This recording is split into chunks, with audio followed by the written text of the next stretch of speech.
نعم. هل نبدأ يا شيخنا؟ طيب نبدأ إن شاء الله. أنت ستكون معي في الترجمة إن شاء الله؟ حاضر يا شيخ. نعم. من كان أنت الذي كنت المرة الماضية أم؟ لست يا شيخنا، كان تقي الدين وهو الآن في سفر، لذلك نعم. أنا فوزان أقوم كبديل له يا شيخنا. ما شاء الله، أهلا بك يا فوزان، حياكم الله، أهلا وسهلا. طيب. طيب تفضل ابدأ. أي نعم. بسم الله. Assalamualaikum warahmatullahi wabarakatuh. Para hadirin sekalian. Waalaikumsalam warahmatullahi wabarakatuh. Kita kembali kepada kajian pertemuan pada hari Sabtu ini untuk membahas tentang persiapan-persiapan apa yang harus dilakukan sebelum bulan Ramadan bersama dengan Syekh Abu Abdullah Bakr Az-Zamili. Beliau akan menjadi pemateri kita, dan izin memperkenalkan diri, saya Fauzan. Saya akan membantu hadirin sekalian dalam menerjemahkan materi yang akan disampaikan oleh Syekh.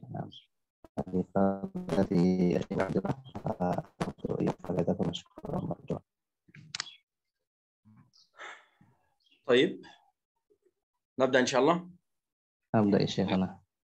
طيب بارك الله فيك يا شيخ فوزان. طيب بسم الله والحمد لله والصلاة والسلام على رسول الله صلى الله عليه وعلى آله وصحبه أجمعين. حياكم الله أيها الإخوة الكرام والأخوات المشاركون معنا في هذه الدورة. في اللقاء الماضي قد شرحنا هدي النبي صلى الله عليه وسلم قبل رمضان، هديه صلى الله عليه وسلم قبل رمضان. أما في هذا اللقاء سنشرح إن شاء الله هدي النبي صلى الله عليه وسلم في رمضان.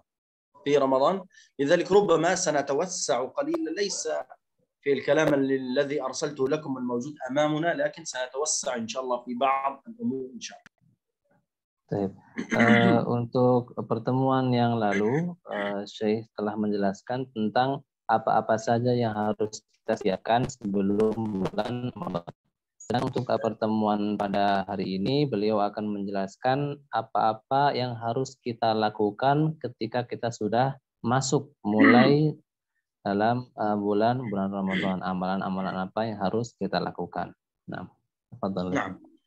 نقول في البداية يعني النبي صلى الله عليه وسلم لم يكن حاله في رمضان كحاله في غيره من الشهور.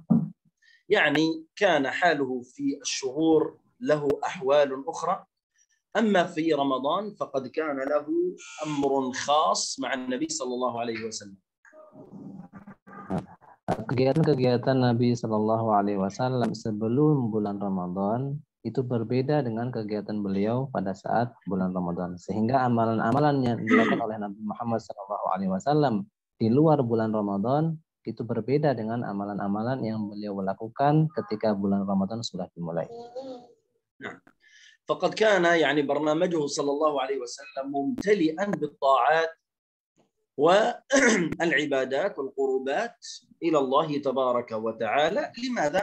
لأنه يعلم أن هذا شهر ميزه الله وفضله.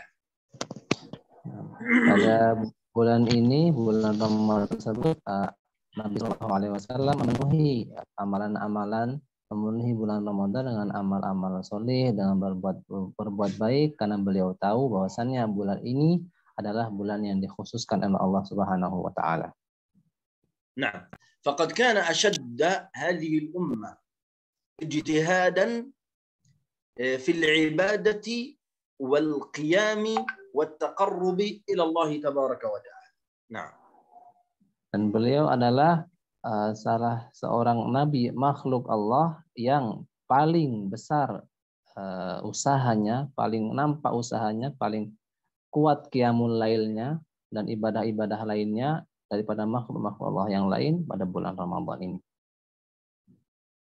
نعم.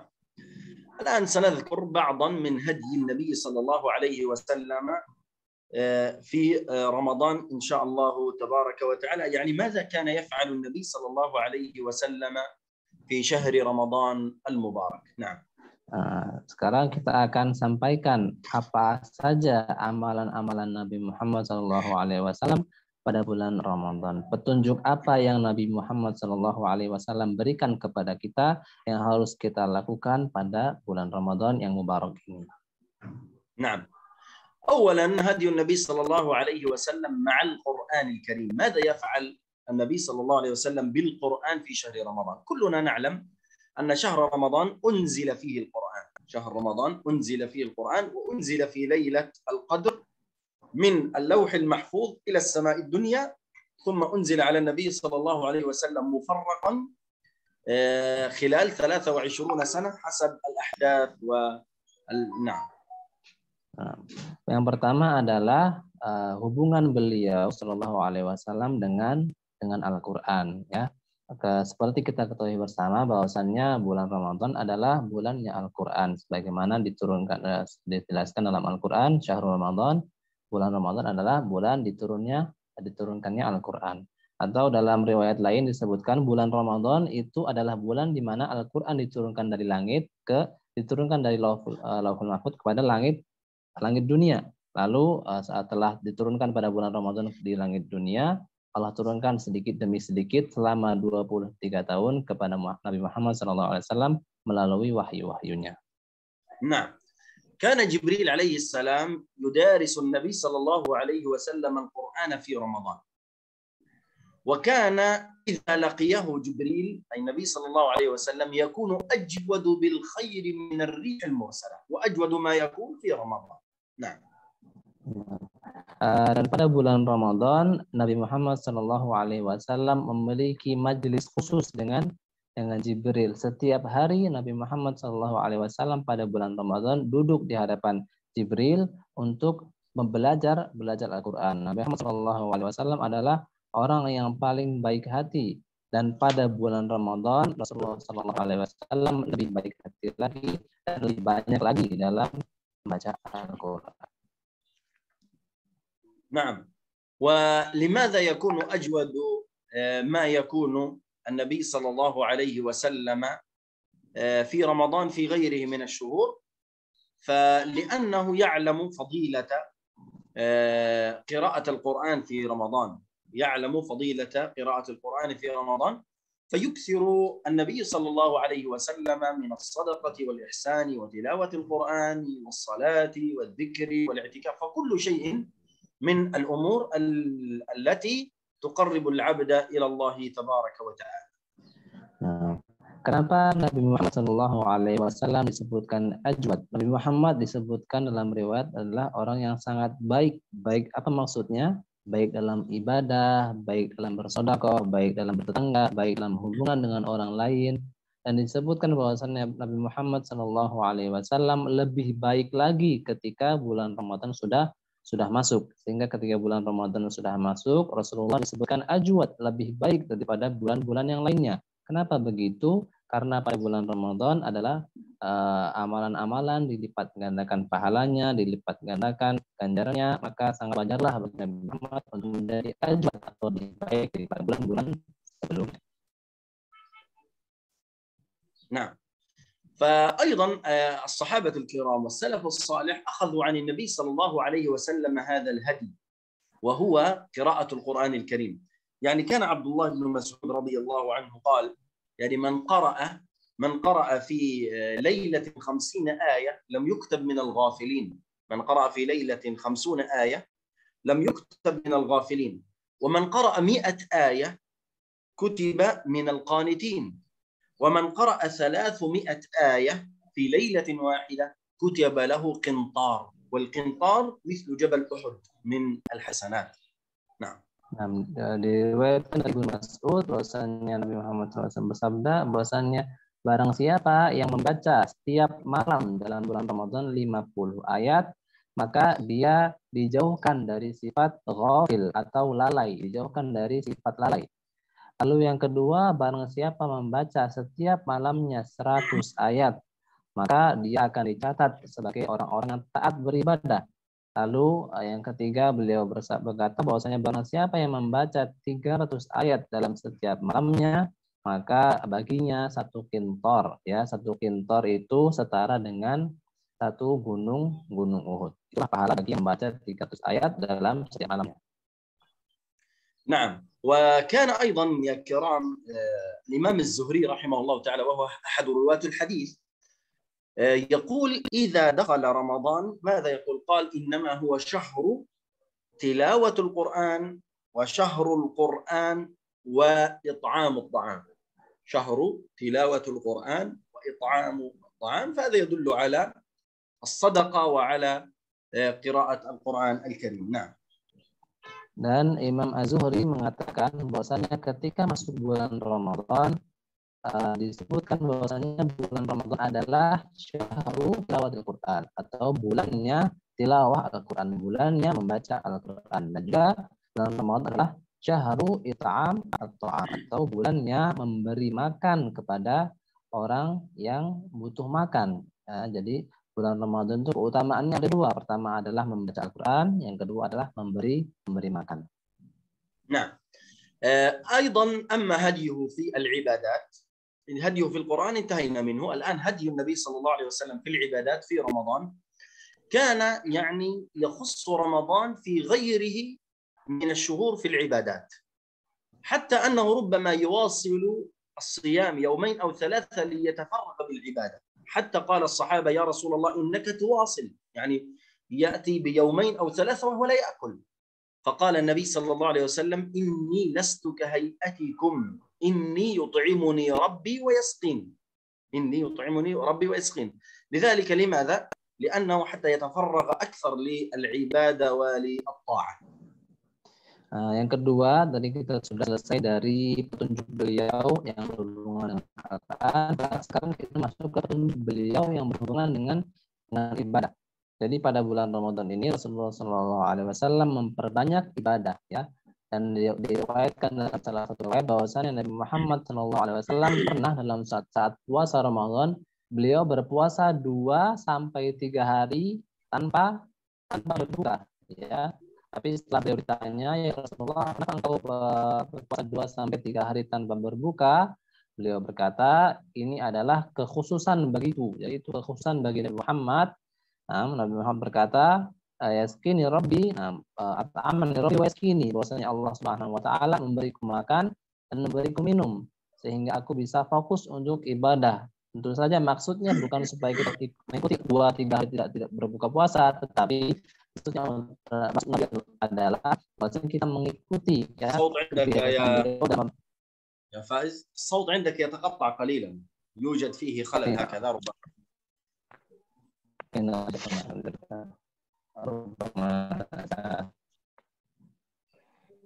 Kalau karena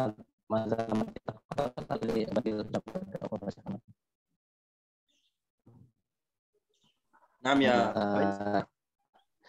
jadi bukan maksud beliau adalah supaya kita ikut 2 atau 3 hari tidak berbuka puasa. الصوت ليس واضح يا فوزان، الصوت ليس واضح.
نعم يا أخي.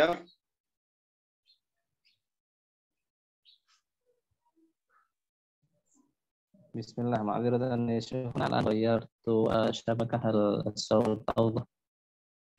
الشبكة جيدة لكن الصوت ربما مشكلة في الهيدفون الذي معك. نعم.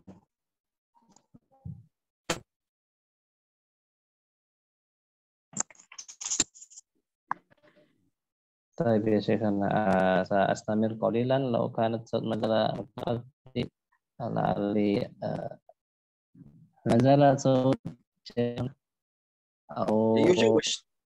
اسأل الإخوة ربما يعني من اسأل الإخوة هل صوتهم واضح أم المشكلة عندي أنا يعني. Ini para hadirin, apakah suara saya jelas atau terputus-putus? Mungkin bisa dijawab. Afwan, masih terputus-putus, Ustaz. Oh ya. Terputus-putus, Pak Ustadz.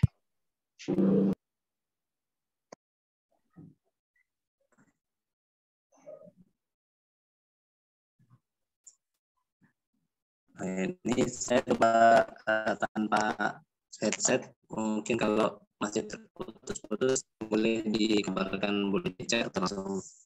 Kalau yang sekarang apakah masih putus-putus atau sudah lebih baik? Sudah lebih baik. Sudah lebih baik ya?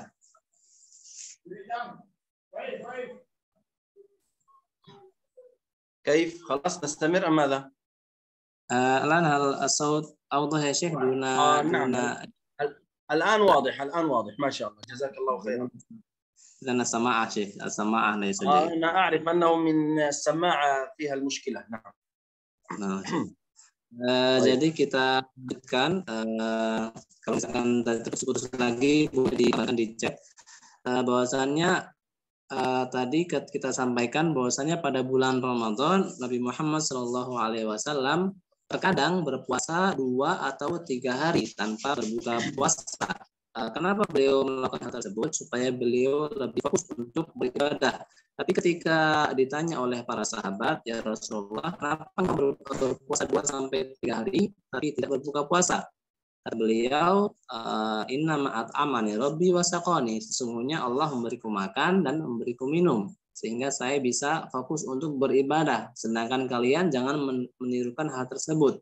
Maksudnya beliau adalah supaya kalian mengambil mengambil pelajaran dengan memperbanyak ibadah, ya. Itu adalah dalil atau isyarat dari beliau supaya kita memperbanyak ibadah. Sedangkan untuk puasa 2-3 hari tanpa berbuka itu khusus untuk Muhammad SAW saja. نعم. وكان أيضا من هديه صلى الله عليه وسلم في العبادات أنه في الصيام يعجل الفطر ويؤخر السحور.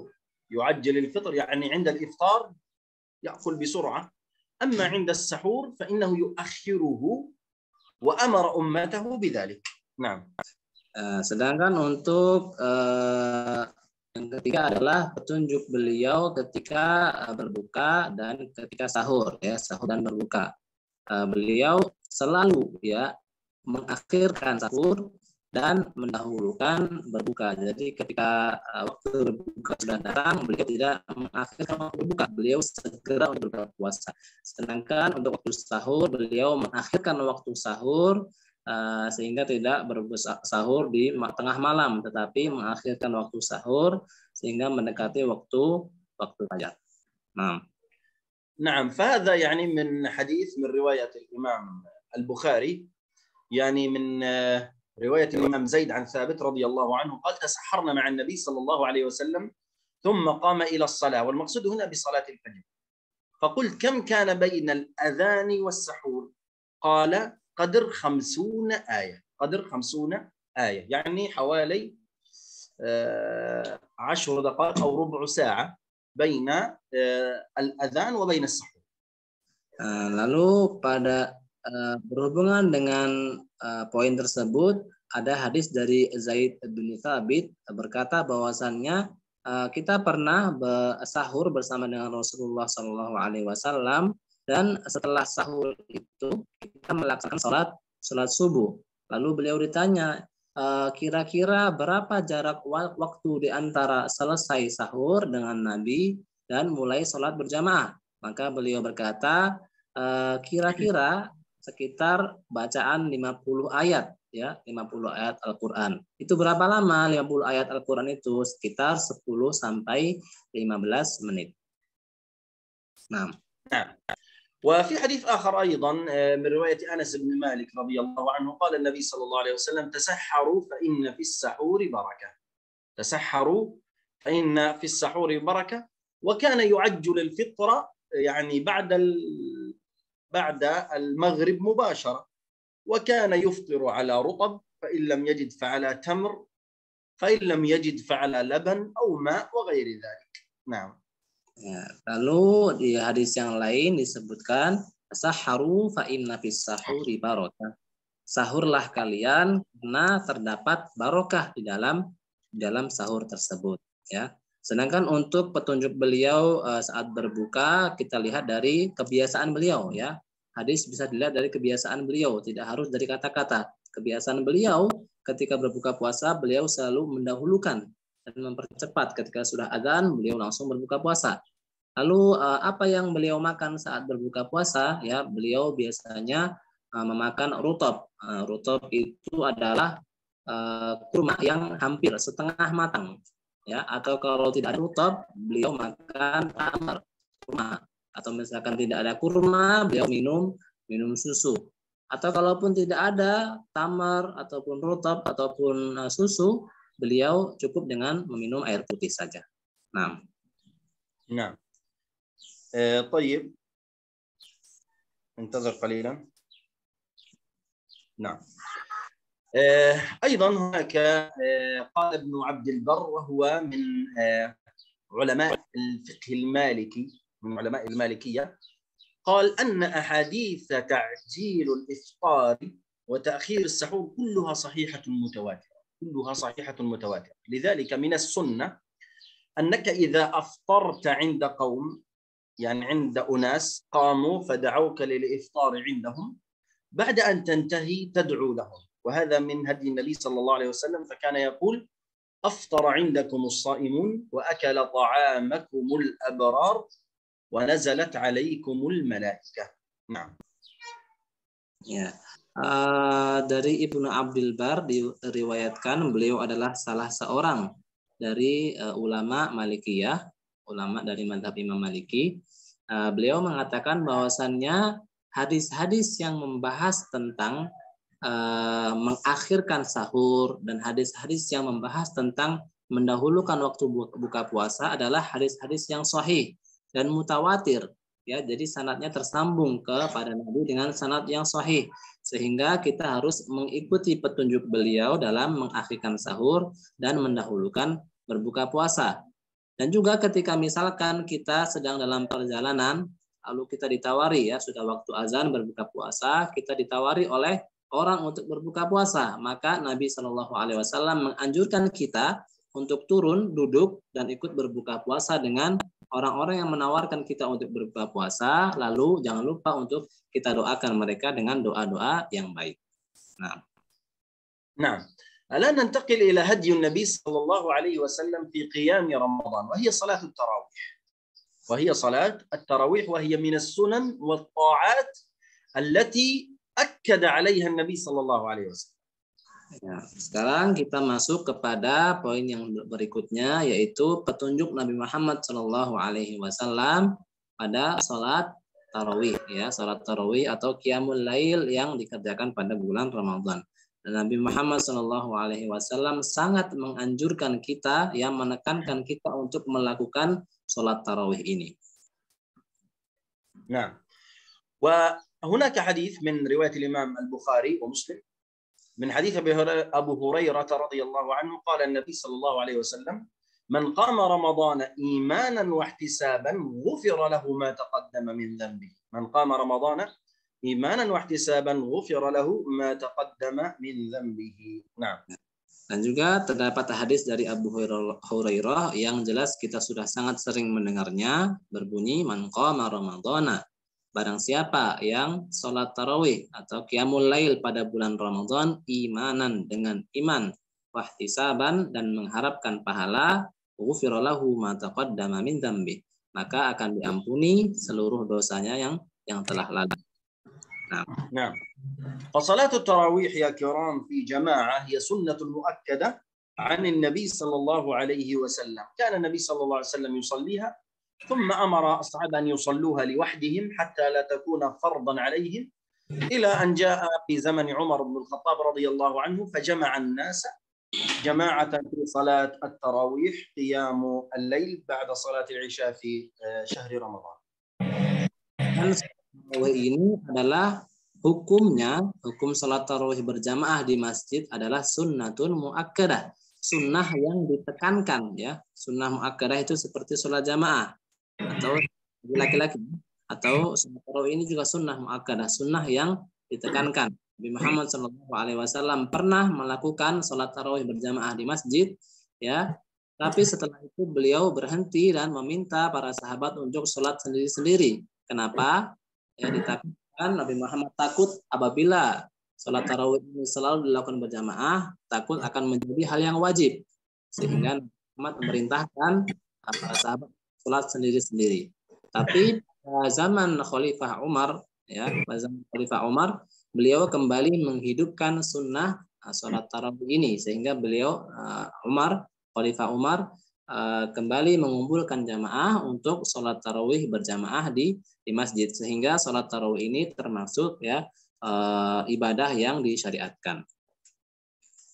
نعم وكذلك من الأفضل للإنسان يعني أنه إذا قام صلاة التراويح مع الإمام لا يرجع إلى بيته إلا أن يرجع الإمام أو ينتهي من كل الصلاة، لأنه من فعل ذلك كتب له قيام ليلة كاملة.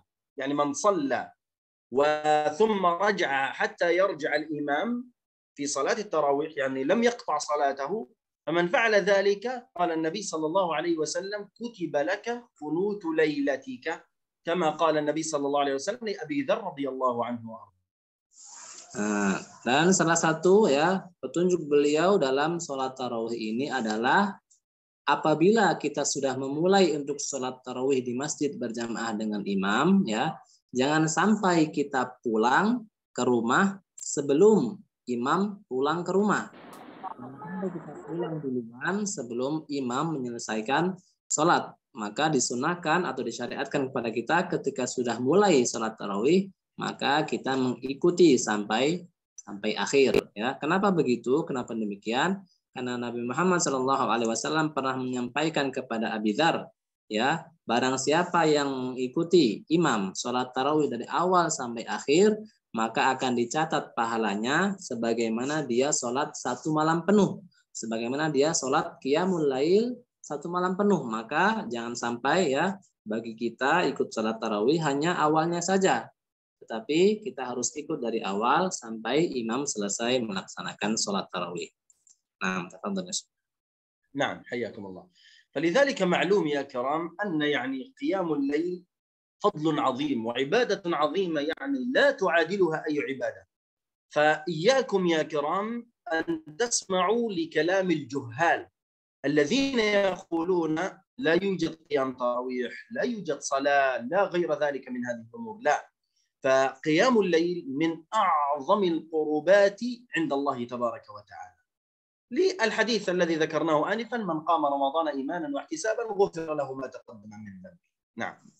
Nah, maka alangkah baiknya ya sangat dianjurkan bagi kita untuk ikut dalam sholat tarawih tersebut dan tidak bolong-bolong ya, karena jangan sampai kita mendengarkan ada orang-orang yang berkata, orang-orang yang merasa bahwasanya loh sholat tarawih ini tidak disyariatkan ya, kalau misalnya kita benar sholat tarawih ini tidak disunnahkan ya, sholat tarawih ini disunnahkan untuk sholat sendiri-sendiri di rumah, ujung-ujungnya ketika di rumah malah tidak sholat ya. Maka Syekh menyampaikan bahwasanya jangan sampai kita mendengarkan mereka sehingga kita tidak sholat tarawih. Kita harus tetap mengikuti sholat tarawih karena seperti dijelaskan di awal tadi, hadis-hadis yang menjelaskan tentang sholat tarawih itu sahih, benar, dan mutawatir tersambung kepada Nabi sehingga sholat tarawih itu disyariatkan. Maka jangan sampai kita kehilangan fadilah atau keutamaan dari sholat tarawih tersebut. Nah, وكان من هدي النبي صلى الله عليه وسلم في صلاة التراويح أنه يصلي 11 ركعة ركعة 8 ركعات من التراويح ثم ركعتين من الشفع وركعة من الوتر. فكان يصلي التراويح 4 وفي إحدى الروايات ركعتان ثم ركعتان وركعتان فتصبح 8. فهذه 8 ركعات التي كان يصليها النبي صلى الله عليه وسلم كانت صلاة جميلة، كما قالت عائشة رضي الله عنها: لا تسأل عن حسنهن وطولهن وجمالهن، وكان يقرأ ما يشاء من القرآن الكريم في هذه 11 ركعة، بل كان يطيل القراءة فيها لحديث أبي سلمة. نعم. Nah, dan diriwayatkan bahwasannya berapa jumlah rakaat pada sholat tarawih Nabi Muhammad SAW. Diriwayatkan bahwasannya beliau sholat 11 rakaat, ya, 11 rakaat, 8 rakaat tarawih dan 3 rakaat untuk witir. Terkadang beliau sholat 2 rakaat, terkadang beliau sholat 4 rakaat untuk 8 rakaat pertama. Sedangkan untuk sholat witir beliau sholat 2 rakaat lalu 1 rakaat. Ya, begitulah petunjuk beliau dalam sholat tarawih.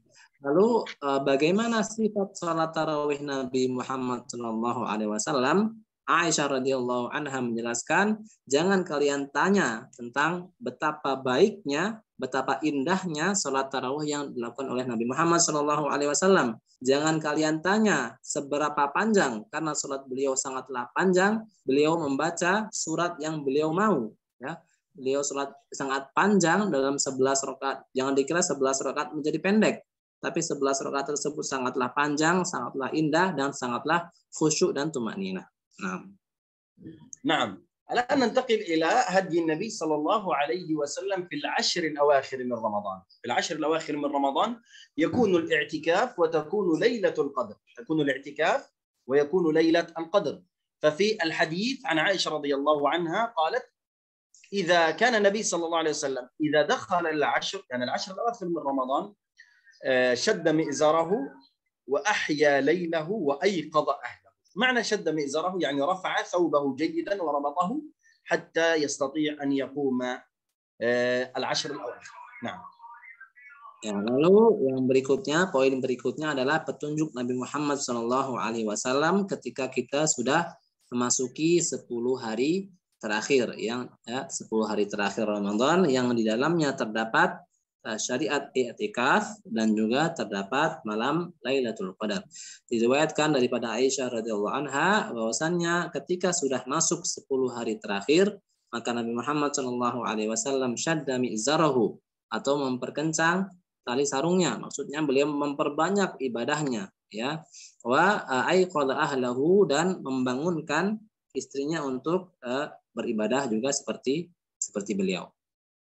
Nah. وكان الصحابة أيضا يفعلون كما فعل النبي صلى الله عليه وسلم. حتى ابن عمر رضي الله عنه إذا دخل العشر الأواخر يدخل معتكفه من بعد صلاة الفجر فلا يخرج إلا لحاجة ضرورية جدا، لا يخرج من معتكفه. لماذا؟ لأنه حتى يتحرى ليلة القدر، حتى يتحرى ليلة القدر. نعم. Ya, dan para sahabat juga melakukan hal yang sama seperti yang dilakukan oleh Nabi Muhammad SAW. Ya, contohnya adalah Ibnu Umar. Ibnu Umar ini ketika sudah masuk 10 hari akhir dari bulan Ramadan, beliau masuk masjid saat sholat subuh dan tidak keluar lagi, ya, tidak keluar lagi kecuali untuk kebutuhan yang sangat mendesak. Ya, kenapa demikian? Ya, karena Ibnu Umar radhiyallahu anhu ingin sekali untuk mendapatkan kemuliaan dari malam Lailatul Qadar, sehingga beliau duduk dan masuk untuk beriktikaf dan tidak keluar sama sekali kecuali untuk kebutuhan yang sangat darurat. نعم. فالاعتكاف هنا يا كرام لأجل ليلة القدر. والاعتكاف هنا تعريفه يعني عندما نقول بالاعتكاف هو اللبث في المسجد بنية مخصوصة، الإقامة في المسجد بنية مخصوصة. فلذلك كان يعتكف النبي صلى الله عليه وسلم. من حديث ابن عمر كان رسول الله صلى الله عليه وسلم يعتكف العشر الأواخر من رمضان، يعتكف العشر الأواخر من رمضان. نعم. Ya, jadi i'tikaf ini tujuannya apa, ya? Jelas sekali kita tahu iktikaf karena diadakan di 10 hari terakhir bulan Ramadan. Salah satu tujuannya adalah untuk menggapai malam Lailatul Qadar. Ya, malam Lailatul Qadar. Nah, sedangkan untuk iktikaf sendiri, apa definisi dari iktikaf? Ya, iktikaf didefinisikan oleh para ulama sebagai al-muksu fil masjid biniyatin makhsusah, atau duduk berdiam diri di dalam masjid dengan niat khusus. Jadi tandanya kalau mau iktikaf itu harus berniat, ya, berniat khusus. Sehingga ketika sudah masuk dalam masjid kita berniat, kita berharap untuk mendapatkan malam Lailatul Qadar dengan iktikaf kita itu. طيب بالمناسبة يا كرام، إذ نحن ذكرنا الاعتكاف نريد أن نذكر بعض المسائل الفقهية التي تختص بالاعتكاف، مثل شروط الاعتكاف وأركانه وما يباح للمسلم فعله في الاعتكاف. نعم.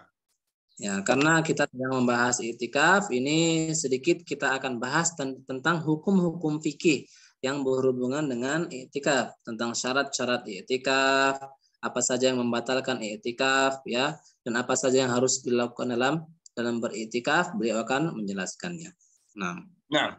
شرط الاعتكاف يا كرام، الإنسان الذي يريد أن يعتكف في المسجد شرطه أن يكون مسلما، وأن يكون مميزا يعني عاقل وبالغ، وأن يكون طاهرا من الجنابة بالنسبة للرجال والحيض والنفاس بالنسبة للنساء، يعني أن يكون مسلما طاهرا بالغا عاقلا. نعم. Ya, syarat-syarat iktikaf, ya. Pertama kita sebutkan apa saja syarat-syarat beriktikaf. Yang pertama, an yakuna musliman, ya. Yang pertama harus seorang muslim. Lalu yang kedua, thahir, ya. Yang kedua harus suci. Ketika laki-laki berarti suci dari hadas kecil dan hadas besar, dan juga untuk wanita suci dari haid dan juga nifas. Yang ketiga adalah balik, ya, sudah mencapai umur akil balik. Yang keempat adalah musliman tahiran balighon wa akil, ya, berakal, ya, dan masih berakal dan bukan orang gila. Nah. نعم، لأنه لا يجوز للمجنون أن يعتكف وإلا أفسد الاعتكاف. نعم. Nah, tidak boleh orang gila untuk beriktikaf, karena orang gila beriktikaf tidak akan dihitung iktikaf. Nah, أما أركان الاعتكاف فالركن الأول هي النية، وهذا معروف لأن النية لكل عبادة، إنما الأعمال بالنيات، لابد أن تدخل معتكفك بالنية. لذلك عندما أنت تدخل المسجد وجئت مبكرا إلى المسجد ضع نية الاعتكاف مدة بقائك في المسجد، فهذا لك أجر من الله تعالى فيه. نعم. Ya, yang kedua adalah rukun-rukun iktikaf, ya. Yang pertama, apa itu rukun iktikaf yang pertama? Yaitu jelas adalah niat. Maka ketika kita iktikaf harus diniatkan untuk iktikaf, bukan hanya duduk di masjid saja tanpa niat iktikaf. Makanya kita bisa kiaskan kepada permasalahan yang lain. Ketika kita masuk ke masjid, jadi selain bulan Ramadan pun tidak bermasalah, kita masuk masjid, jadi kita alangkah baiknya kita niatkan iktikaf selama kita berada di dalam masjid, sehingga apa saja yang kita kerjakan dalam masjid selama waktu tersebut akan dihitung sebagai iktikaf juga. نعم. أما الأمر الثاني من أركان الاعتكاف، قلنا الأول النية، الثاني المعتكف، يعني الشيء الذي تريد أن تمكث فيه، وما هو؟ هو المسجد، هو المسجد. والأمر الثالث يا كرام هو المعتكف. من المعتكف؟ الإنسان. وقلنا شروطه قبل قليل أن يكون مسلما عاقلا بالغا طاهرا. نعم. Ya, lalu yang kedua, apa rukun yang kedua dari iktikaf? Tentunya al-mu'takaf atau tempat untuk iktikaf. Nah, di manakah tempat tersebut? Tentunya di masjid, ya. Untuk rukun yang ketiga tentunya al-mu'takif. Ya, dengan kasrah yang berarti orang yang beriktikaf. Sehingga yang pertama tadi niat, yang kedua ada tempat iktikafnya yaitu masjid, yang ketiga ada orang yang beriktikaf, ya. Orang yang beriktikaf tersebut dinamakan sebagai mu'takif yang sudah kita sebutkan syarat-syaratnya tadi di awal. نعم. الأمر الرابع من أركان الاعتكاف هو المكوث في المسجد. المكوث في المسجد، ويجب أن تكون هذه الفترة يوما على الأقل. يوما على الأقل حتى نخرج من الخلاف الذي يكون بين العلماء. فالمالكية والأحناف يقولون لا يجوز أقل من يوم. المالكية والأحناف قالوا لا يجوز أقل من يوم، ولكن الشافعية والحنابلة قالوا يجوز أن تمكث يعني في المسجد ما تستطيع. نعم، فأنت يجب أن تمكث في المسجد أقل شيء يوم خروجا من الخلاف. نعم. Ya, lalu yang keempat, rukun yang keempat adalah al-muktsu fil masjid atau berdiam diri di dalam masjid. Jadi kita harus berdiam diri sejenak dalam masjid. Berapa lama kita berdiam diri dalam masjid? Ya, Mas Syekh berkata bahwasanya supaya kita keluar dari khilaf perbedaan ulama, maka minimal kita untuk iktikaf itu 1 hari, ya, 1 hari. Kenapa kita mengatakan demikian? Karena terdapat perbedaan pendapat pada ulama. Ya, ulama mazhab Imam Hanafi dan ulama mazhab Imam Maliki mengatakan bahwasannya waktu yang paling sedikit untuk dianggap sebagai iktikaf itu adalah 1 hari. Ya, sedangkan ulama dari mazhab Imam Syafi'i dan ulama dari mazhab Imam Ahmad mengatakan bahwasannya iktikaf itu boleh dilaksanakan walaupun hanya sebentar saja. Sehingga untuk menghindari khilaf tersebut kita mengambil yang paling banyak, yaitu 1 hari. Jadi waktu yang paling singkat untuk kita dianggap sebagai iktikaf itu 1 hari.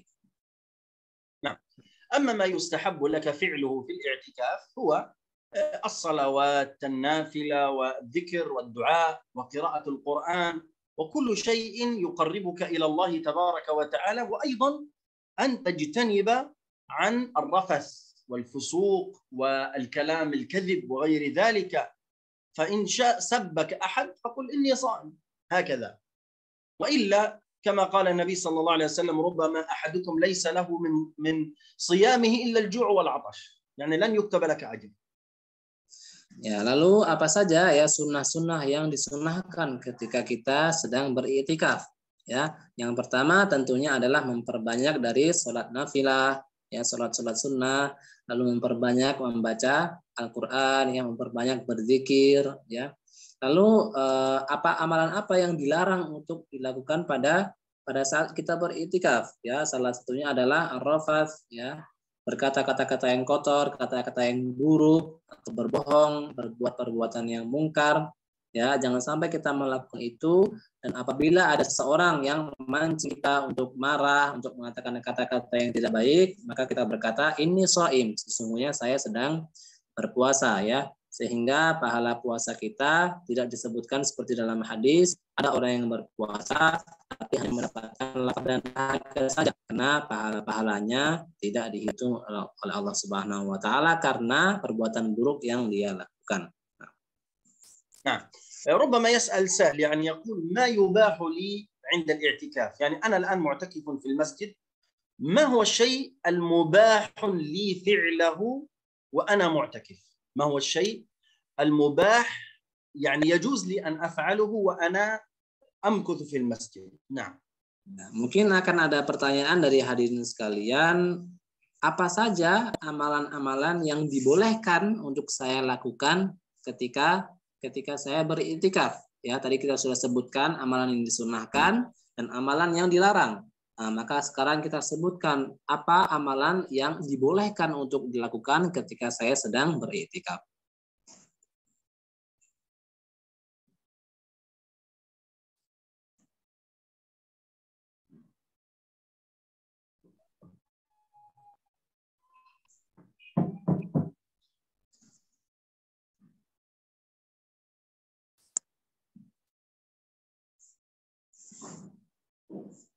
نعم يا فوزان. Ma'adziratan ya Syekh, lam asma' syai' rubama kana yanqati.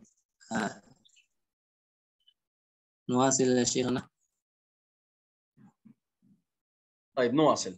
طيب الآن ما يباح للمعتكف؟ أن يباح له الأشياء الضرورية، الأشياء الضرورية مثل طعام وشراب وذهاب إلى الاغتسال وترجيل الشعر وغير ذلك، يعني من هذه الأمور التي يعني يستحب له أن يفعلها فقط. أما غير ذلك فالأفضل ألا يخرج من المسجد. Nah, apa amalan-amalan yang dibolehkan untuk dilakukan ketika sedang beriktikaf? Yaitu amalan-amalan perbuatan yang biasa kita lakukan ya sehari-hari seperti mandi ya, menyisir rambut atau makan atau minum ya.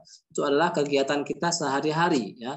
Itu masih boleh dilakukan ketika kita sedang melakukan iktikaf. نعم. الآن نأتي إلى أمر آخر وهو ما يبطل الاعتكاف. ما يبطل الاعتكاف. ما هو السبب الذي يجعل هذا الاعتكاف باطلا؟ هناك ثلاثة أشياء تجعل الاعتكاف باطلا. نعم. Ya, kita akan masuk kepada amalan-amalan apa yang membatalkan iktikaf ya. Jadi perbuatan apa saja yang membuat iktikaf kita menjadi batal. Ya, terdapat tiga hal yang dapat membatalkan iktikaf tersebut. Nah. نعم. الأمر الأول الخروج من المسجد بدون حاجة. يعني أن تخرج من المسجد لا يوجد عليك شيء ثم خرجت من المسجد فخروجك من المسجد قد بطل الاعتكاف به. Nah. Ya, yang pertama adalah keluar dari masjid tanpa ada sebab atau kebutuhan yang darurat ya. Sehingga barang siapa yang ketika sedang beriktikaf keluar dari masjid tanpa ada sebab atau alasan yang darurat, maka iktikafnya menjadi batal. Nah. الأمر الثاني ذهاب العقل. يعني رجل وهو معتكف أصابه الجنون فهذا قد بطل اعتكافه. Nah, yang kedua adalah hilangnya akal ya. Ketika ada orang iktikaf tahu-tahu gila, hilang akal ya, maka pada saat itu batallah iktikaf dari orang tersebut. نعم. الأمر الثالث وهو يختص بالنساء للمرأة التي تعتكف وأصابها الحيض والنفاس. امرأة وهي في المسجد كانت معتكفة جاءها الحيض وجاءها النفاس فهذه قد بطل اعتكافها. نعم. Ya, yang selanjutnya adalah ini terkhusus untuk wanita ya, untuk wanita yang sedang beriktikaf lalu haid atau nifas ya, maka saat itulah ketika wanita sedang beriktikaf lalu tiba-tiba haid atau nifas, maka batallah iktikaf dari wanita tersebut. نعم. وقد ذكرت لكم في البداية أن الاعتكاف هو من أجل تحري ليلة القدر. من أجل تحري ليلة القدر. فليلة القدر يا كرام هي الله تعالى أنزل فيها القرآن الكريم. أنزل فيها القرآن الكريم ونزل فيها جبريل. تنزل الملائكة والروح. الروح هنا جبريل. فيها بإذن ربهم. فنزلوا في ليلة القدر بالقرآن الكريم من اللوح المحفوظ إلى السماء الدنيا ثم نزل على قلب النبي صلى الله عليه وسلم مفرقا حسب الأحداث في 23 سنة. نعم. Ya, seperti kita sebutkan di awal tadi, ya kita kembali kepada pembahasan bahwasannya salah satu tujuan dari iktikaf itu adalah untuk menggapai malam Lailatul Qadar ya. Lailatul Qadar sebagaimana disebutkan dalam surat Al-Qadar bahwasannya Al-Qur'an diturunkan pada malam Lailatul Qadar ya, diturunkan dari Lauhul Mahfuz kepada langit dunia di malam Lailatul Qadar. Lalu setelah turun kepada langit dunia, maka Allah turunkan sedikit demi sedikit kepada Rasulullah selama 23 tahun. Nah. فليلة القدر هذه كما قال النبي صلى الله عليه وسلم التمسوها في الليالي الوتر في العشر الأواخر من رمضان. يعني ليلة 21 و23 و25 و27 و29. الليالي الوترية في العشر الأواخر من رمضان كما أخبر النبي صلى الله عليه وسلم. نعم. Ya, dan untuk malam Lailatul Qadar ini Rasulullah Shallallahu Alaihi Wasallam menyampaikan iltamisuha, carilah malam Lailatul Qadar itu fi layalil witri min Ramadan, pada malam-malam ganjil dari bulan Ramadan, yaitu tanggal 21, 23, 25, 27 dan 29 dari bulan Ramadan. Nah. وأفضل فعل يا كرام هو القيام. قيام هذه الليلة المباركة كما أخبر النبي صلى الله عليه وسلم في حديث رواية البخاري ومسلم من قام ليلة القدر إيمانا واحتسابا غفر له ما تقدم من ذنبه. نعم. Dan amalan yang paling utama untuk dilakukan pada malam Lailatul Qadar adalah qiyamul lail atau salat malam ya, sebagaimana disebutkan dalam hadis yang diriwayatkan oleh Bukhari dan Muslim, ya man qama lailatul qadri, barang siapa yang mendapatkan qiyamul lail pada malam Lailatul Qadri, lahu ma taqaddama akan diampuni seluruh dosanya yang telah lalu. نعم. وكذلك أيضا من هدي النبي صلى الله عليه وسلم زكاة الفطر في رمضان، أن يخرج الزكاة، وهو مما أمر به النبي صلى الله عليه وسلم وفرضه في رمضان وأمر بإخراجها قبل صلاة العيد. أمر بإخراجها قبل صلاة العيد. نعم. Ya, lalu poin berikutnya, pasal yang disyariatkan pada bulan Ramadan yaitu adalah mengeluarkan zakat fitri. Nah, mengeluarkan zakat fitri pada bulan Ramadan. Ya, kapan disyariatkan mengeluarkan zakat fitri itu? Ya, maksimal untuk mengeluarkan zakat fitri itu adalah sebelum sholat Id, ya. Jadi sebelum sholat Id harus sudah dikeluarkan zakat fitri. Kalau sudah lewat sholat Idul Fitri maka tidak sah zakat fitrinya. Nah. وهي زكاة الفطر فرضت في السنة الثانية من الهجرة، وهي في نفس السنة التي فرض فيها شهر رمضان. في نفس السنة التي فرض في شهر رمضان. والحكمة من مشروعية زكاة الفطر يا كرام هي طهرة للصائم من اللغو ومن الرفث، وأيضا هي طعام للمساكين. نعم. Ya, zakat fitri ini kan disyariatkan zakat fitri ini disyariatkan pada tahun kedua Hijriah, ya, pada waktu yang sama ketika disyariatkan puasa pada bulan Ramadan. Jadi ketika puasa bulan Ramadan disyariatkan pada tahun 2 Hijriah, pada tahun tersebut juga disyariatkan zakat fitri. Dan apa hikmah dari zakat fitri tersebut? Ya, tentu saja disebut oleh Nabi tuhuratul lisaim, sebagai pembersih dosa dari orang yang berpuasa. Orang yang berpuasanya masih mengatakan kata-kata yang tidak baik, masih banyak kekurangan dari berpuasanya, maka ditambah dengan zakat fitri tersebut. Nah, ditambah dengan zakat fitri tentu saja ini memberikan makan untuk orang-orang miskin, tentunya membantu orang-orang yang miskin dan berkebutuhan. Nah, وهي واجبة، يعني كما أمر النبي صلى الله عليه وسلم، قال أن رسول الله صلى الله عليه وسلم فرض زكاة الفطر في رمضان صاعا من تمر أو صاعا من شعير تعطى على كل حر أو عبد أو ذكر أو أنثى من المسلمين، وهذه تؤدى قبل صلاة العيد. قبل صلاة العيد تعطي الزكاة. من أخرج الزكاة بعد صلاة العيد فهي صدقة وليست زكاة ويجب أن يقضيها. نعم. Ya, dan zakat fitri ini berapa yang harus kita keluarkan untuk zakat fitri? Ya, zakat fitri ini setiap satu orang itu 1 sa' dari kurma atau 1 sa' dari gandum. Sedangkan di sini tentu saja 1 sa' dari makanan pokok di Indonesia, ya. Lalu kapan kita mengeluarkan zakat fitri tersebut? Ya, disyariatkan untuk dikeluarkan zakat fitri tersebut sebelum salat Id. Jadi barang siapa yang mengeluarkan zakat fitri setelah sholat Id, maka tidak dianggap sebagai zakat fitri, tetapi dianggap sebagai sedekah biasa, sehingga dia harus melakukan qada terhadap zakat fitri yang belum dilakukan tersebut. Nah.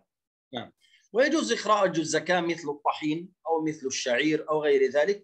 والصاع يا كرام مقداره 2 كيلو و700 جرام. 2 كيلو و700 جرام، يعني حوالي رطل إلا قليلا. يجوز أن تخرجه طحين أو قمح أو أرز أو تمر أو غير ذلك. نعم. Nah, jadi zakat fitri boleh dikeluarkan dalam bentuk gandum, ya, ataupun beras, ya, ataupun kurma, ataupun makanan pokok yang lainnya. Dalam berapa yang harus kita keluarkan? 1 sa'. Berapa itu 1 sa'? Ya, beliau mengatakan 1 sa' itu sekitar 2,7 kg. Ya, 2,7 kg. Sehingga setiap orangnya mengeluarkan 2,7 kg makanan pokok negara tersebut. Nah. ويجب أن تكون الصدقة في زكاة الفطر يا كرام، يجب أن تكون من مال حلال.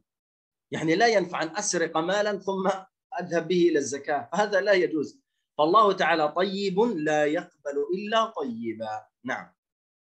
Ya, diwajibkan untuk harta zakat.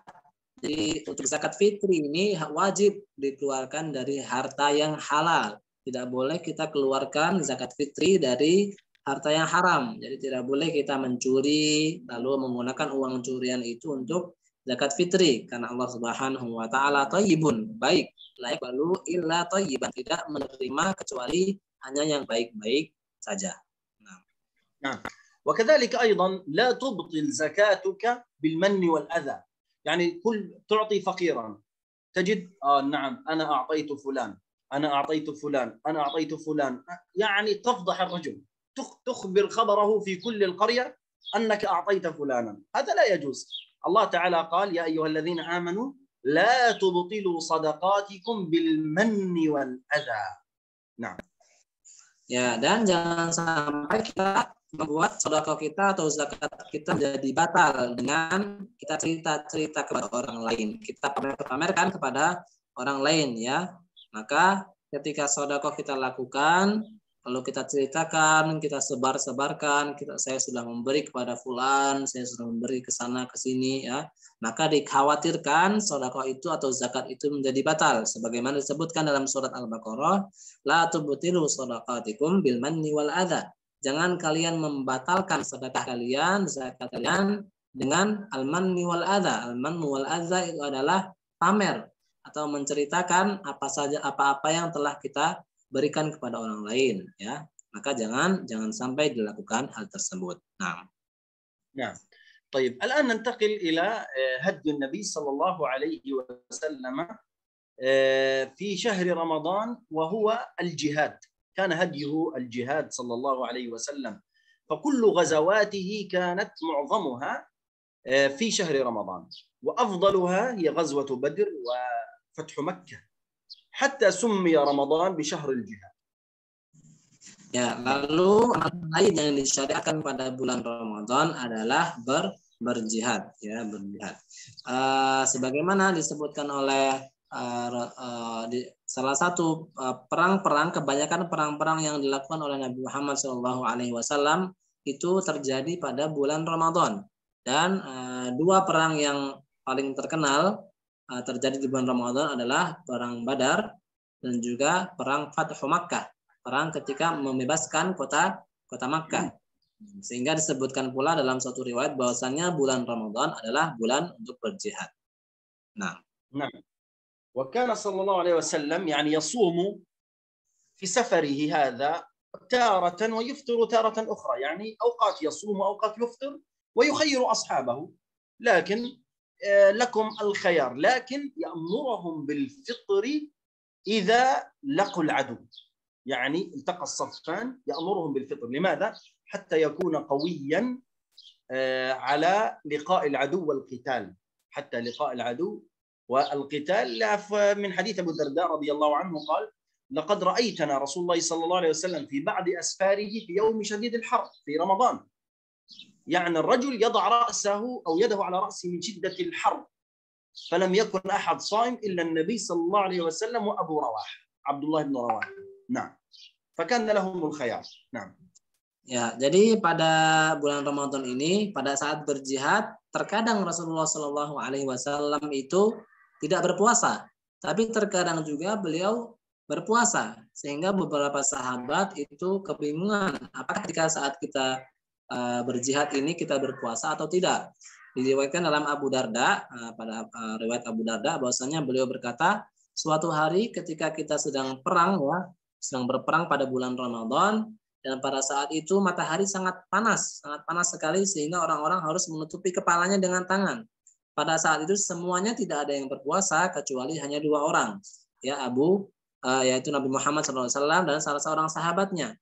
Maka disimpulkan oleh para sahabat bahwasanya pada saat berperang atau berperang melawan musuh itu boleh kita berpuasa, boleh tidak berpuasa. Tetapi ketika sudah bertemu dengan lawan, maka disyariatkan untuk tidak berpuasa, disyariatkan untuk makan supaya kita bisa kuat ketika bertemu dengan lawan. نعم. فهناك يعني حديث أن النبي صلى الله عليه وسلم خرج عام الفتح إلى مكة في شهر رمضان فصام وصام الناس، ثم دعا بقدح يعني إناء فيه ماء فرفعه حتى شربه أمام الناس ثم شرب. فقيل له يا رسول الله إن أناس يعني صاموا لم يريدون أن يشربوا. فقال النبي صلى الله عليه وسلم أولئك العصاة أولئك العصاة. لذلك يعني كان يصوم النبي صلى الله عليه وسلم ويفطر، لكن إذا اقترب العدو فكان يفطر صلى الله عليه وسلم. Ya, pada saat Ghazwu Fathu Makkah atau pembebasan Makkah, Nabi Muhammad berangkat bersama dengan para sahabatnya untuk memerangi kafir Quraisy di Makkah. Maka pada saat itu beliau minum, ya, pada saat itu bulan Ramadan, tapi beliau minum. Lalu para sahabat bertanya, wahai Rasulullah, sesungguhnya para sahabat berpuasa dan tidak ingin berbuka, tidak ingin minum, ya. Maka Rasulullah SAW bersabda, ulaikal usah, wah mereka adalah orang-orang yang tidak taat, ya, orang-orang yang tidak taat. Kenapa? Karena pada saat itu beliau dan para sahabatnya akan bertemu dengan musuh. Maka itu menandakan bahwasannya ketika saat akan bertemu dengan musuh, walaupun sedang berpuasa, disyariatkan untuk berbuka, ya, supaya badan lebih kuat untuk menghadapi musuh. Nah. يعني بهذا نكون قد انتهينا من المادة التي معنا والتي أرسلتها لكم. بقي حوالي نصف ساعة أمامنا، يعني نأخذ وقتا إن شاء الله. من أراد عنده سؤال في فقه الصيام يسأله إن شاء الله. Nah, alhamdulillah kita sudah menyelesaikan, ya, buku yang ada di hadapan kita semua tentang apa saja yang dilakukan ketika bulan Ramadan. Jadi kita masih ada waktu setengah jam. Jadi Syekh mempersilahkan bagi siapa saja yang memiliki pertanyaan, boleh untuk ditanyakan pada kesempatan yang kali ini. Fadhal, mungkin ada yang mau bertanya, kita persilahkan. Boleh langsung dengan membuka mikrofon atau dengan chat pun saya terima. Fadhal. Assalamualaikum Pak Ustadz. Ya, waalaikumsalam. Silahkan. Ya, saya Ibu Bese Abdullah. Tadi kan disebutkan kalau zakat fitrah itu yang dibayarkan ba'da sholat id menjadi batal, ya, hukum zakatnya, dan dianggap sebagai sedekah biasa dan harus dilakukan qadha untuk zakat fitrah. Itu qadhanya bagaimana, itu apa aturannya, maksudnya waktunya kapan gitu, Ustaz? Oh iya, Ibu, jazakallahu khairan. Ya, hunaka soal min ihda al-musyarikat ya Syekhuna an qadiyati zakatil fitri liman lam yarfa. Nah, huwa lam yarfa az-zakah wa qad uqima salat Idul Fitri fa alaihi qada. Nah, fa ma hiya syurut hadzal qada wa mata hadzal qada wa kaifa أنا هو تقضيها أو يقضيها بعد رمضان قبل أن يأتي رمضان أو عيد الذي بعده في العام الذي بعده. يقضيها متى يشاء، خلاص تعتبر كأنها صدقة. يقضيها، هي تبقى في ذمته فيقوم بقضائها. نعم. فقط هذا هو الواجب فعله. Oh ya, jadi beliau menyampaikan bahwasannya yang dimaksud tadi harus diqadha adalah ketika misalkan, ya, sudah sholat id dilaksanakan sedangkan kita belum membayar zakat fitri. Maksud beliau adalah bukan berarti kewajiban zakat fitri itu menjadi hilang, ya. Bukan berarti kewajiban itu menjadi hilang. Maksudnya adalah kewajiban itu tetap ada untuk kita bayarkan pada waktu yang lain sebelum datang bulan Ramadan yang lain. Sehingga untuk kewajiban satu sah itu tetap bagaimana, berapa jumlah yang akan didapatkan, bagaimana, itu sama seperti zakat fitri yang biasa, tetapi, ya, karena dilakukan di luar bulan Ramadan maka disebut sebagai qadha, ya, bukan sebagai amal zakat fitri wajib. Ya, hitungannya tetap qadha. Tapi apakah satu sok yang dilakukan, yang dibayarkan di luar bulan Ramadan itu tetap menghilangkan kewajiban? Iya.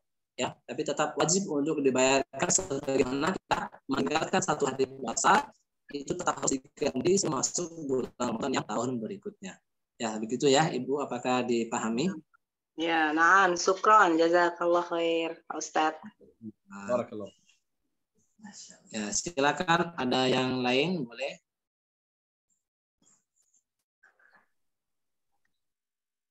Assalamualaikum Ustadz. Ya, tafadhol. Tadi kan kalau mendengar dari Syekh beberapa hadis yang menegaskan bahwa sholat taraweh itu sangat dianjurkan gitu, sehingga hukumnya jadi sunnah muakkad. Nah, bagaimana hukumnya bagi wanita? Apakah juga dianjurkan di masjid seperti itu? Yang pertama, atau cukup di rumah gitu? Terus yang kedua, bagi para mujahid yang berperang di bulan Ramadan kemudian dia berbuka, apakah juga diberi atau diwajibkan untuk mengganti di hari di luar Ramadan atau tidak? Terima kasih. طيب يا شيخنا السؤال اثنان. السؤال الأول هو كما ذكر في بداية أن صلاة التراويح حكمها سنة مؤكدة. فكيف بحكم صلاة التراويح عند النساء؟ هل عليها صلاة التراويح مع الجماعة في المسجد أو يكفيها الصلاة في البيت؟ نعم. ثم السؤال الثاني للمجاهدين الذين أفطروا في لقاء العدو، هل عليهم قضاء هذا الصوم أو لا؟ نعم، بالنسبة للنساء، السؤال الأول بالنسبة للنساء تصلي في المسجد أفضل لها، لا تمنع إماء الله مساجد الله، وإذا أرادت أن تصلي في بيتها لا مشكلة، لكن صلاة المسجد لحضور الجماعة ذلك أفضل إن شاء الله. هذا السؤال الأول. أما السؤال الثاني، نعم يجب عليه القضاء بعد رمضان.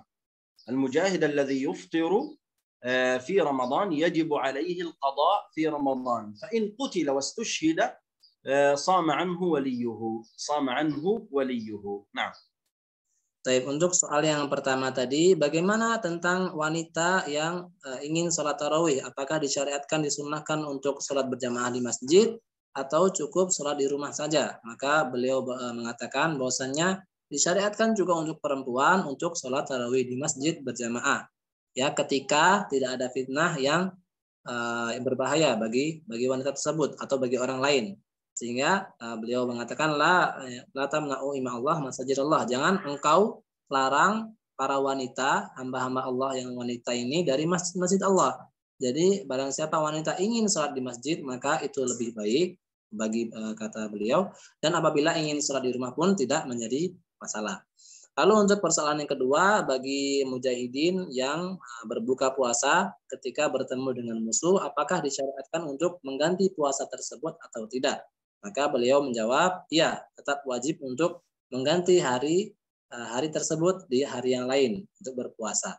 Dan barang siapa misalkan mujahidin ketika bertemu dengan musuh lalu syahid, ya, maka puasanya digantikan oleh walinya. Orang lain tetap harus menggantikan puasa dari mujahid tersebut. Nah, dari Jazakallah khair. Nah, syukran. Maka soal min Dadrasyah. Assalamualaikum Ustaz. Ma hukmu al-mar'ah al-haidah? Ma hukmu qiraatul Quran fi Ramadan 'inda al-mar'ah al-haidah? Naam, ya Syekh.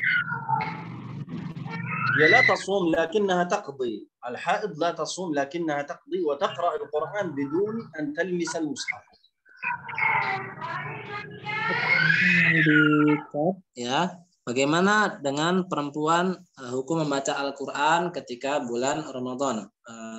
Saya menjelaskan bahwasanya boleh wanita membaca Al-Quran pada bulan Ramadan sedangkan wanita tersebut sedang haid, tapi dengan syarat tidak menyentuh mushaf.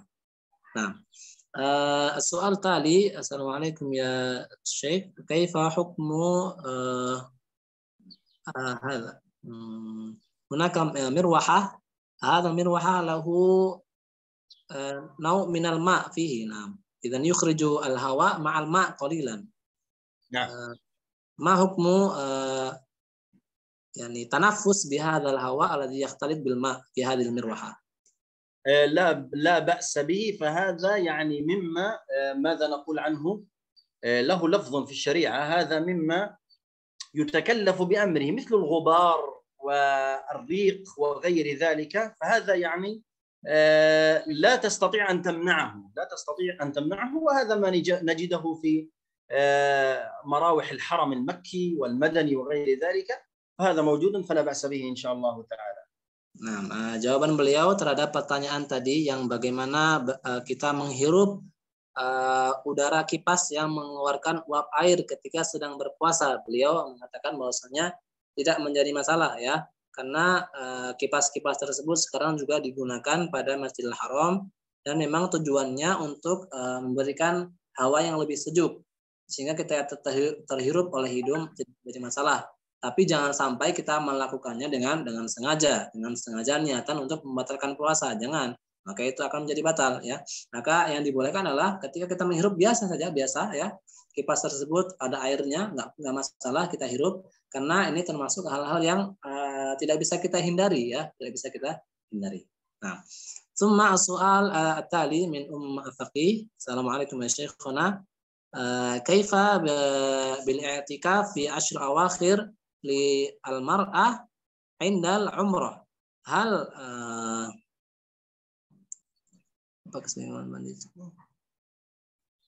apakah sebaiknya saat mandi pulang ke hotel dan bagaimana bayar zakat fitrah di tanah haram? Nah, الأفضل للاعتكاف أنا فهمت، والأفضل للاعتكاف للمقيم ليس للمسافر. للمعتمر يا شيخ، لمن يعتمر. المعتمر مسافر ليس مقيم. طيب. إذن أفضل كيف يا شيخنا معذرة؟ خلاص لا يقع عنه الاعتكاف. Nah. Idzan untuk yang ingin iktikaf pada saat umrah tidak diwajibkan bagi al-musafir karena orang yang umrah ini dihitung sebagai musafir, tidak diwajibkan tapi dibolehkan. Nah, summa soal ba'dahu kaifa bi daf'i zakatul fitri lil mu'tamir ya Syekh, hal yadfa'u inda al-haram yadfa'u fi baitihi. لا هو معتمر، كيف يدفع الزكاة يعني للمعتمر أم ماذا؟ نعم للمعتمر يا شيخ. للمعتمر الأفضل أن يدفع عندما يرجع إلى بيته، يدفع لفقراء قريته، هذا هو الأفضل. Beliau menyampaikan bahwasanya lebih baik itu zakat fitrah dibayarkan untuk orang-orang miskin yang berada di kampungnya ya, bukan di tanah haram. Ya, maka lebih baik dibayarkan zakat fitrah itu untuk orang-orang di kampung yang membutuhkan daripada dibayar di tanah haram. Nah, soal tali, assalamualaikum ya Ustaz. Kaifa bi hukum salat tarawih lil mujahidin fi ghazwati Badar? Hal yushra' lahum salat tarawih li man yaghzu ghazwati Badar ya Syekh? أولا صلاة التراويح سنة ليست فرضا. صلاة التراويح سنة ليست فرضا. إذا خشي المهلكة يعني لا يصليها. نحن لم ينقل إلينا كيف صلى المسلمون التراويح في غزوة بدر، لم ينقل إلينا ذلك، ولم نعرف كيف صلوا صلاة التراويح في غزوة بدر. لكن المجاهد في عصرنا هذا إذا صلى التراويح ويريد أن يصلي التراويح يصليها، لكن لا أن يؤتى المسلمون من قبله، يعني لا يؤتى المسلمون من قبله لأنه صلى، لا، الحراسة والجهاد فرض، أما صلاة التراويح سنة، فلا أفضل السنة على الفرض. Nah, jadi untuk sholat tarawih ini pertama perlu kita pahami bahwasanya sholat tarawih ini hukumnya sunnah dan bukan wajib. Dan belum ada riwayat yang sampai kepada kita bahwasannya para sahabat yang mengikuti perang Badar itu sholat tarawih. Sehingga bisa kita kiaskan kepada para mujahidin yang sekarang misalkan pada saat ini misalkan ingin sholat tarawih, maka apabila memungkinkan untuk sholat tarawih maka ia sholat tarawih, dan apabila tidak memungkinkan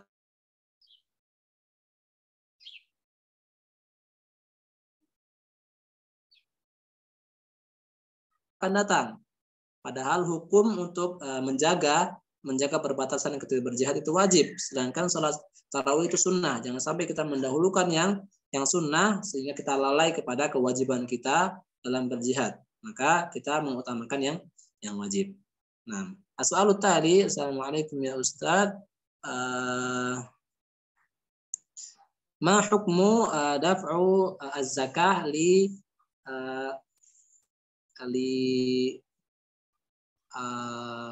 abi zauj, masalan ladaihi zauj yarfa zakatahu ila abi zaujihi, atau li zaujihi.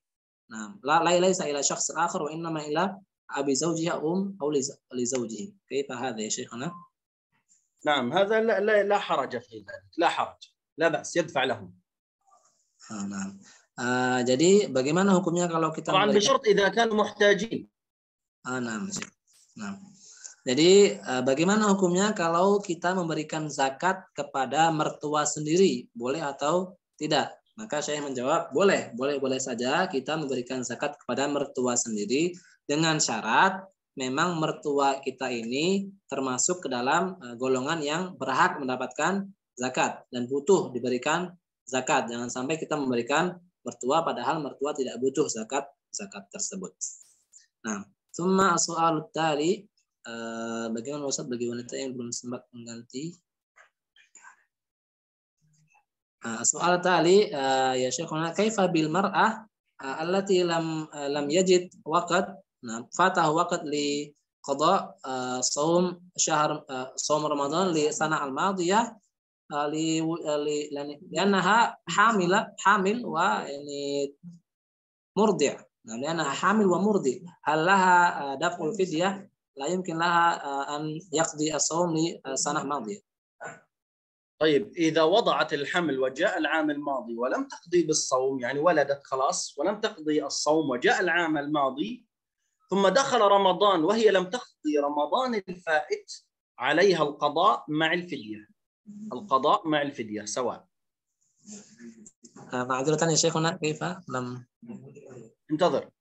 الآن رمضان الماضي امرأة كانت حامل أو مريضة أو ترضع وغير ذلك. أفطرت 3 أيام. الآن بعد أسبوع أو 10 أيام يدخل علينا رمضان وهي لم تقضي ماذا ستفعل؟ تصوم رمضان هذا إذا استطاعت أن تقضي فقط قضاء. أما إذا لم تستطع أن تقضي رمضان الذي بعده وهي لم تقضي عليها القضاء والفدية. طيب ya Syekh. Jadi untuk wanita yang belum mengqadha kewajiban puasa yang tahun kemarin, lalu sudah datang bulan Ramadan lagi, ya, bulan Ramadan lagi yang tahun ini, sedangkan belum membayar bulan yang Ramadan yang kemarin. Beliau mengatakan bahwasanya kalau bisa dibayar sebelum masuk bulan Ramadan ini, maka dibayar sekarang. Ya, sebelum kita masuk bulan Ramadan. Tapi apabila misalkan sudah masuk ke bulan Ramadan berikutnya, sedangkan kewajiban qadha pada bulan Ramadan yang lalu belum dibayar, maka ketika sudah usai bulan Ramadan yang sekarang, maka setelahnya dia harus melakukan qadha sekaligus fidyah. Jadi dua-duanya diambil. Jadi setelah Ramadan yang sekarang dia lewat, jadi wanita tersebut harus melakukan qadha atas Ramadan yang kemarin ditambah dengan fidyah. Nah, نأخذ آخر سؤالين ثم نختم ومن عنده سؤال للقاء القادم إن شاء الله. Baik, kita akan membaca 2 soal yang terakhir lalu kita tutup. Barang siapa punya pertanyaan lagi kita akan bahas di pertemuan berikutnya. Baik, Atali apa nih Ustaz tambahan soal?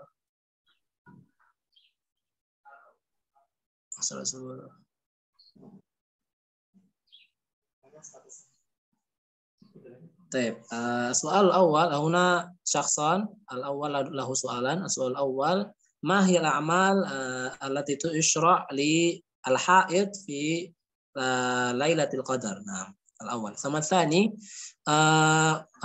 امرأة طهرت من الحيض قبل أذان فجر لكن يغتسل بعد الأذان هل يجوز ذلك يا شيخنا؟ نعم يجوز وعليها القضاء. يجوز وعليها قضاء هذا اليوم.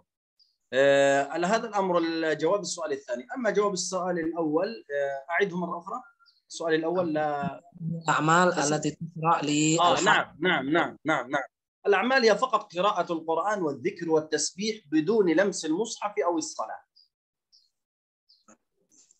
Yang pertama, amalan apa yang bisa dilakukan oleh wanita yang haid pada malam Lailatul Qadar, yaitu qiraatul Quran, membaca Al-Quran tanpa menyentuh mushaf dan juga berzikir.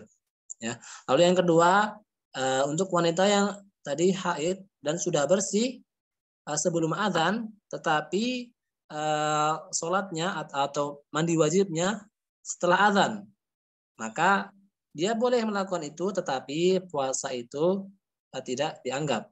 Jadi puasa pada hari tersebut ketika belum bersuci, padahal sudah azan, maka tidak menjadi masalah. Tetapi hari itu tetap harus diganti karena belum melakukan iktisal atau mandi wajib pada saat azan subuh. Nah, soal akhir, assalamualaikum Ustaz. Liman shalla salat tarawih thumma ba'da dzalika yakum bi salat tahajjud, hal alaihi salatul witr aw la? Nah, إذا أوتر بعد التراويح لا يوجد عليه وتر في آخر الليل فلا وتران في ليل. Baik. Soal terakhir tadi, assalamualaikum Ustaz. Ketika seorang sudah melakukan sholat tarawih lalu ingin melakukan sholat tahajud, apakah seseorang itu melakukan sholat witir lagi? Jawabannya adalah apabila ketika sholat tarawih sudah witir, maka tidak disyariatkan untuk witir lagi ketika sholat tahajud, karena tidak ada la witron fi lailah, tidak ada sholat 2 kali sholat witir dalam satu malam. Jadi cukup 1 kali witir. Ketika misalkan sholat tarawih sudah witir, maka tidak perlu lagi untuk witir pada sholat tahajud. Tapi ketika sholat tarawihnya belum witir, maka disyariatkan untuk sholat witir ketika sholat tahajud. Nah, mungkin kita cukupkan sekian untuk pertanyaannya. Ada pertanyaan, apakah ada grup WA-nya? Ada ya. Jadi ada grup WA-nya. Nanti mungkin admin boleh masukkan nama-nama tersebut ke grup WA. Ya, ada grup WA-nya insya Allah. Jadi pertemuan depan masih bisa ikut lagi insya Allah. Ya, nashkuru Syekh ala hadza al-liqa mubarak. نعم لعل الله. حياكم الله جزاكم الله خير الجزاء. من عنده سؤال بقي لقاء أخير يوم السبت القادم نسأل به ونتسع إن شاء الله فيه. بارك الله فيكم وجزاكم الله. Nah, jadi barang siapa yang mempunyai soal bisa disimpan dulu untuk pertemuan yang selanjutnya pada Sabtu yang minggu depan ya. Jazakumullah khairan. Nakhtatim bihamdillah wa kafaratul majlis. Alhamdulillahirabbil alamin. Subhanakallahumma bihamdik. Asyhadu an la ilaha illa anta astaghfiruka wa atubu ilaik. Assalamualaikum warahmatullahi wabarakatuh. Waalaikumsalam warahmatullahi wabarakatuh. Waalaikumsalam warahmatullahi wabarakatuh. Jazakumullah khairan.